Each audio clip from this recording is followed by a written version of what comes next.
अब यहां जरा दिमाग लगाने की बात है। कलयुग में ये चारों चीजें फल फूल रही है।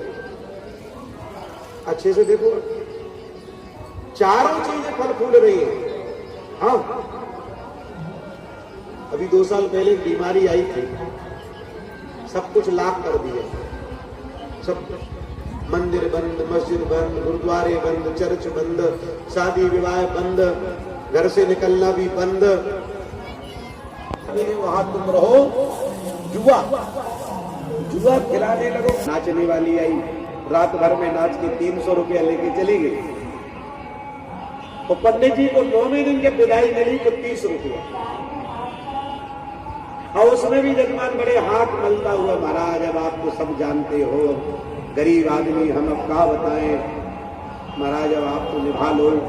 पंडित जी ने कहा बिल्कुल निभाए हैं, कोई बड़ी बात नहीं है, कोई बड़ी बात नहीं है। घोड़ा वाले 5000, डिस्को वाले 20,000, लोकगीत वाले 50,000, बाजे वाले 30,000 और पंडित जी को 1100।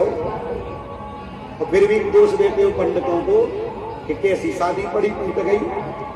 विचार करो, जो लगने निकली थी वो तो फोटो वाले ने पूरी कर दी। वो तो फोटो वाला पूरी पूजा कराने वाला फोटो वाला। आजकल पंडित जी नहीं कराते पूजा, फोटो वाला पूजा कराता, पूरा विवाह वही कराता। हाँ, और इसके बाद भी आप मंगल चाह रहे हो। पंडित जी ने कहा यार एक काम करो, जगदीश नाम था उसका। बोले जगदीश एक काम करो। बोले क्या? बोले एक श्लोक रह गया यार। महाराज पूरा सुनाओ, आगा कैसे भागवत रहने जाए, पूरी सुनाओ। पंडित जी बोले दो गुलब्बा दिया गया, गुलब्बा सब आए। फूटी आंख विवेक की क्या करे जगदीश, राम कली 301 रात और यहाँ 9 दिन 9 रात हो गई। सवेरे भी पाठ, शाम को भी कथा। वो जब जाने लगे तो 30 रुपया। तो कौन बढ़ेगा बताओ? भजन मन भागवत करने वालों को 11,000 और लोकगीत गाने वालों को 1 लाख। तो लोकगीत गाने वालों की संख्या बढ़ेगी ना, बढ़ेगी।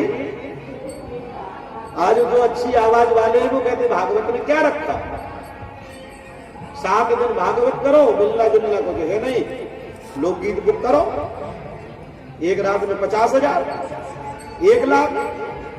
तो मेरे निवेदन करने का अर्थ केवल इतना है कि भागवत एक दर्शन है, कलयुग आपको दिखाई देगा। परीक्षित महाराज ने 4 स्थान दिए कलयुग को। बोले सबसे पहला, शराब खाने जहां हो वहां तुम रहो। दूसरा, जुआ खेलने वाले जहां रहते हैं वहां तुम रहो। महाराज जुए में इतना आकर्षण है, आपको बताऊं, जो खेलते होंगे उनको पता होगा, हारने वाला इसलिए खेलता है कि शायद अगला दांव आ जाए। हार तो गई है, अगला आ जाए। और जीतने वाला इसलिए खेलता है कि जीत तो रही है और खेलो। न हारने वाला उठता है न जीतने वाला, दोनों आकर्षण में बने रहते हैं। महाराज धर्म सम्राट महाराज युधिष्ठिर जब जुआ खेलने बैठे तो पत्नी तक को दांव पर लगा दिया। ये है जुआ, ये जुआ है। परीक्षित ने जुआ क्यों दिया कलयुग को? आज सुनो, परीक्षित ने कलयुग को जुआ क्यों दिया कि यहां रहो? क्योंकि महाराज परीक्षित इसी वंश के हैं जिस वंश में जुए पर पत्नी को लगाया गया। 5 में मार रहा तो चलेगा। बोले मांगो क्या चाहिए? कहता महाराज में एक स्वर्णम में दधा, मुझे सोना वर दे दो बस। यह एक नीति है, मांगने वाला कुछ भी मांग सकता है, देने वाले को विचार करना चाहिए कि मांगने वाला कौन है। मांगने वाला गुरु है, मांगने वाला मित्र है, मांगने वाला भाई है, मांगने वाली पत्नी है, पति है कि शत्रु है, दुश्मन है, सामने वाले की नजर। इतिहास और कथाएं भरी पड़ी है महाराज ऐसे लोगों से जिन्होंने बिना विचार के काम किए और आखिर में बर्बाद हुए। वो बिना विचार किए कह दिए ठीक है तथास्तु, सोना और दिया। जैसे ही कहा सोना और दिया, परीक्षित महाराज के स्वर्ण मुकुट में कलयुग जाकर के बैठ गए। बैठा तो देखो परिवर्तन देखना। अभी परीक्षित महाराज को प्यास नहीं लगी थी, भूख नहीं लगी थी, लेकिन जैसे ही कलयुग बैठा प्यास लग गया। भूख लगाई, चिड़चिड़ापन छूटने लगा, आगे बढ़े तो आंख बंद करके संतों पर विश्वास करने वाले परीक्षित महाराज बड़े बड़े संतों को ढोंगी कहने लगे। ये सब नाटक नौटंकी, सब झूठे बैठे, इनका कोई अस्तित्व नहीं। अविश्वास, बेटा, पहले बाप, फिर पत्नी, फिर बेटा, धीरे धीरे देखना सब आएंगे। पहले आया कलयुग, फिर आई अशांति, फिर आया अविश्वास, तो अब होगा अधर्म। अब क्या होगा? अधर्म। परीक्षित महाराज ने, साधु संतों के गले में फूलों की माला पहनाई जाती है महाराज, तुलसी की माला पहनाई जाती है, लेकिन परीक्षित महाराज ने मरा हुआ सांप उठा के डाल दिया सभी ऋषि के गले में, हो गया अधर्म। रहते हो तुम। तीसरा बोले जहां पर नाचने वाली महिलाएं रहती वहां तुम रहो, क्योंकि धार्मिक व्यक्ति वहां जाएंगे नहीं, उन्हें कोई मतलब नहीं। चौथा बोले जहां पर मांसाहार होता हो वहां तुम रहो। पहले वो हाथ जोड़ के खड़ा हो गया, महाराज की जय हो, इतने में हम बन नहीं पाएंगे, परिवार लंबा चौड़ा है। क्या तुम्हारा परिवार भी है? कहता परिवार, महाराज हमारा परिवार है। आपको क्या लगता हम अकेले हैं? कौन कौन है तेरे परिवार में? बोला मेरी पत्नी है, मेरा बेटा है, मेरा भाई है, दोस्त मित्र भी बहुत हैं। क्या नाम है तेरी पत्नी का? कलयुग कहता महाराज मेरी पत्नी का नाम है अशांति।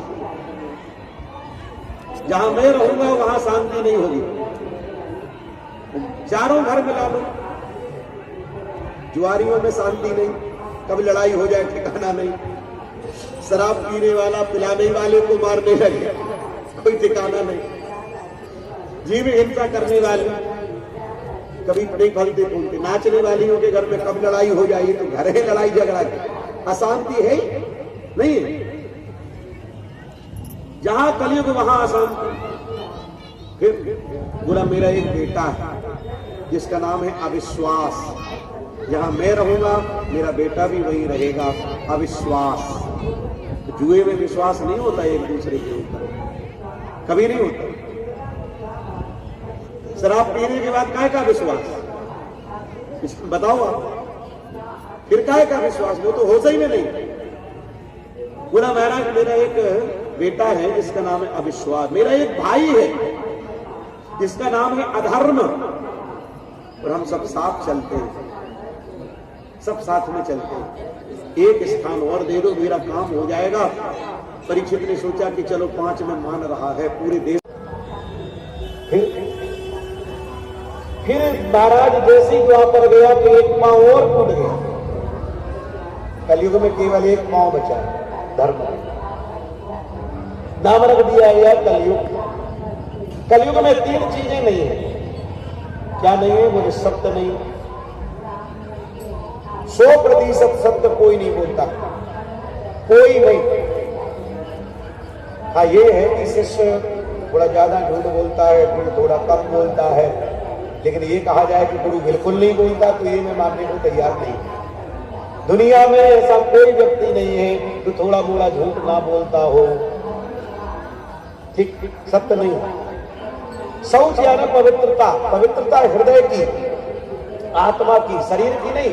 शरीर को हम 2 बार गंगा जी में डुबा रहे हैं, 2 बार स्नान कर रहे हैं, गर्मी में 3-3 बार लोग स्नान करते हैं। तो शरीर की स्वच्छता नहीं, आत्मा की, मन की, पराया धन, पराई कीर्ति, पराई नारी की ओर नजर डालने वाला व्यक्ति कभी शुद्ध हो ही नहीं सकता महाराज। तो कलयुग में कहीं ना कहीं आत्मा खराब हो ही जाएगी। धन के ऊपर, स्त्री के ऊपर, परिवार के ऊपर, पद के ऊपर। यार हमें मिल जाता ये पद, क्या गाड़ी है ये, गाड़ी हमें मिल जाती।